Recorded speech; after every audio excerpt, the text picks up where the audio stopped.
చూడండి రైస్ అయితే అయిపోయింది కదా. ఇంకా వేడి వేడి బిర్యానీ అండి. వెజ్ బిర్యానీ చేసాను, వెజిటేబుల్ బిర్యానీ అయితే చేశాను. చాలా బాగా అయితే వచ్చిందండి. చూడండి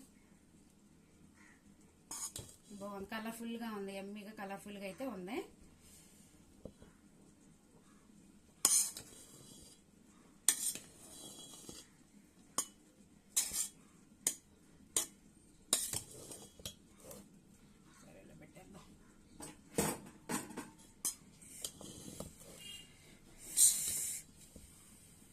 వేడి వేడిగా ఉన్నాయి బిర్యానీ అయితే. ఓకే, మరి వీడియోలో అయితే కలుద్దామండి. బాయ్. చూడండి బాగుందా, ఎలా ఉందో కామెంట్ చేయండి. ఓకే.